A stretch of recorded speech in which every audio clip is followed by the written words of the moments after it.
Good morning. पिछले lesson में हम लोगों ने लेसन 6 का यानी इकाई 6 का एशिया महादेश के बारे में जाना, उसका प्रश्नोत्तर हम लोगों ने किया था। अब आप लोगों का अगला लेसन है इकाई 7 भौगोलिक आंकड़ों का प्रस्तुतिकरण, यानी भौगोलिक आंकड़ों का प्रस्तुतिकरण यानी जो भी हमारे देश में हमारे क्लास में, जैसे मान लीजिए हमारे क्लास में कितने बच्चे हैं, रोल नंबर के हिसाब से कितने बच्चे हैं, कितने किस तरह से किसको बैठाना है, या यूं कहे कि एग्जाम हुआ तो किस रोल नंबर को कितना अंक मिला, कौन डिवीजन आया, सबसे कम किसका आया, सबसे अधिक किसका आया, ये एक आंकड़ा बनाया जाता है जिसको हम रिजल्ट के नाम से जानते हैं, मान ली जानते हैं, जिसको रिजल्ट कहते हैं। या देश में कोई भी चीज होता है, जैसे हम लोग जनसंख्या पढ़ा था, तो अगर विश्व की या भारत की मान ले, भारत की जनसंख्या किस तरह से थी, किस समय में, किस साल में भारत की जनसंख्या कितनी थी, वो एक आंकड़ा देखना हो तो वो आंकड़ा प्रस्तुत किया जाएगा, तो उसको हम आंकड़ों का प्रस्तुतिकरण कहते हैं।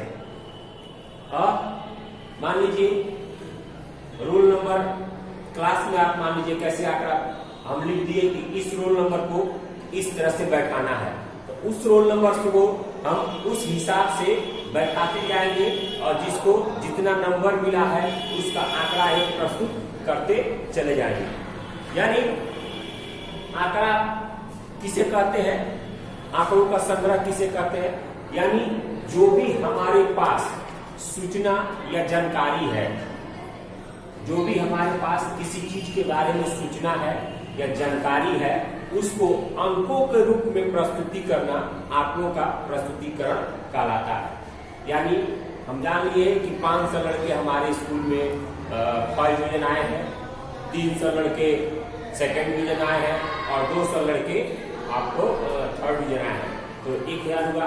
तो 1000 का हमको जानते हैं कितने लड़के फर्स्ट डिवीजन आए हैं, सेकंड डिवीजन आए हैं, लेकिन उनको हम कैसे प्रस्तुत करेंगे, तो उनके रोल नंबर के हिसाब से, उनके नंबर के हिसाब से अगर सीरियली बैठाते जाए तो वो एक आंकड़ा प्रस्तुत होकर होगा कि सबसे अधिक नंबर जो आया है वो 1 नंबर पे है और सबसे कम जो नंबर का आया है वो 1000वें नंबर पे है। तो इसे आंकड़ों का प्रस्तुतिकरण कहा जाता है और इससे हम अपने किताब के तालिका में, किताब के अपना जो फोटो है जो छपा हुआ है उस पे हम उसको हम देख सकते हैं। तो इस स्थिति से हम आंकड़ों का इसे प्रस्तुतिकरण कहा जाता है। उसके बाद आंकड़ों के प्रदर्शित करने के क्या लाभ है, ये भी है कि आखिर क्यों आंकड़ों का प्रस्तुतिकरण किया जाता है, उससे क्या लाभ है। तो इनको हम, इससे बहुत सारा लाभ है। क्यों? क्योंकि इनके कई आरेखों द्वारा, कई रेखाओं द्वारा इसे हम प्रदर्शित कर सकते हैं। जैसे एक रेखा ग्राफ है, लाइन ग्राफ, किताब में आपके दिया हुआ है, इधर लाइन खींचिए, इधर लाइन खींचिए, इधर हम लिख दिए 1 नंबर से लेकर 1000 नंबर तक, इधर लिख दिए कि कितना नंबर किसको आया है और रेखा खींचते गए कि हाँ रेखा बढ़ रहा है, तो ये हमारा रेखा ग्राफ हो गया।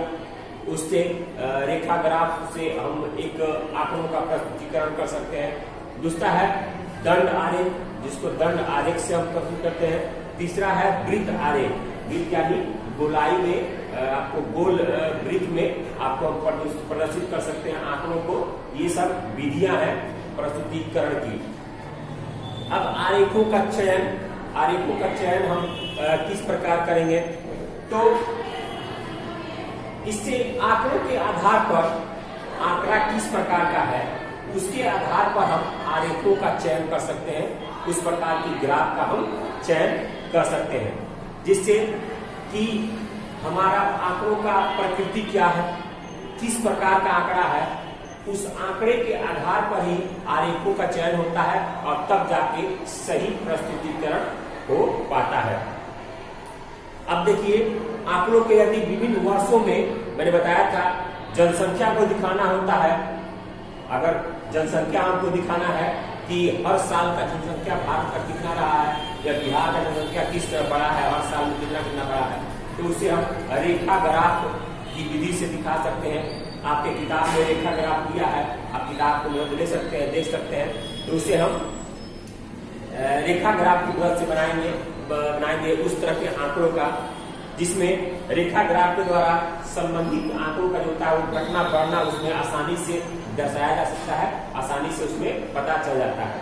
इसके विपरीत जब कुछ देशों के फसल, वर्षा इत्यादि को आंकड़ा कर दिखाना हो कि इस वर्ष में फसल किस तरह हुई, वर्षा किस तरह हुई, इस तरह के आंकड़ों को दिखाना हो तो इस परिस्थिति में दंड आरेख का चयन किया जाता है। इन सब चीजों को दर्शाने के लिए आपको दंड आरेख द्वारा प्रस्तुत किया जाता है, दर्शाया जाता है, ताकि ज्यादा से ज्यादा इसमें समझ आए।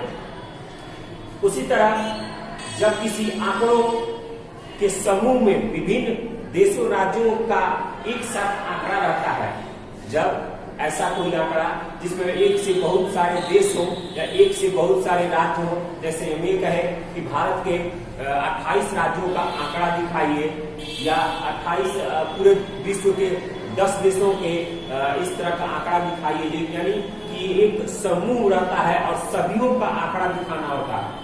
10 देशों का मान लीजिए एक समूह हो गया या 10 राज्यों का एक समूह हो गया और सभी राज्यों का आंकड़ा कुछ दिखाना है कि सभी राज्य में कितने उत्पादन हुए हैं, सभी राज्य में कितनी जनसंख्या बढ़ी है, सभी राज्य में कितनी बारिश हुई है, सभी राज्य में कितना नुकसान हुआ है।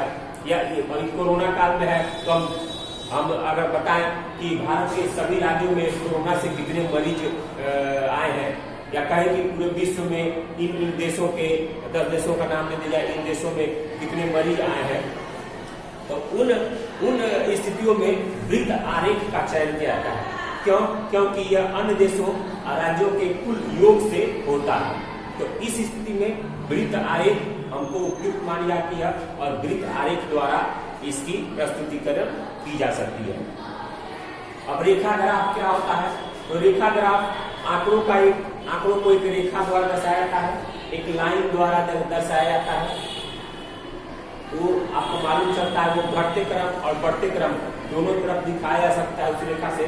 तो उस रेखा के माध्यम से उस आंकड़ों को दिखाया जा सकता है। इसके द्वारा भौगोलिक तत्वों, वर्षा, तापमान, आर्द्रता, जनसंख्या वृद्धि, जन्म दर, मृत्यु दर, उत्पादन इत्यादि को आसानी से प्रदर्शित किया जा सकता है। इन सब चीजों को रेखा ग्राफ द्वारा आसानी से प्रदर्शित किया जा सकता है। अब रेखा ग्राफ को बनाने के नियम है, आपको किताब में दिया गया है रेखा ग्राफ किस तरह बनाया जाएगा। तो रेखा ग्राफ को बनाने की विधि हम अगले वीडियो में आपको बोर्ड पे बताएंगे किस तरह रेखा ग्राफ बनाया जा सकता है। आपको आसान ये है, आपको आसानी से ये समझ में भी आ जाएगा कि रेखा ग्राफ का चयन किस तरह किया जाएगा और रेखा ग्राफ बनाने की विधि क्या है। बहुत ही इजी है, बहुत ही आसान है। ये आपको अगले वीडियो में मैं रेखा ग्राफ बनाने और दंड आरेख बनाने या जो भी आरेख बनाने के बारे में मैं आपको बताऊंगा, बोर्ड पर सिखाऊंगा कि आपको रेखा आरेख कैसे बनाया जाएगा।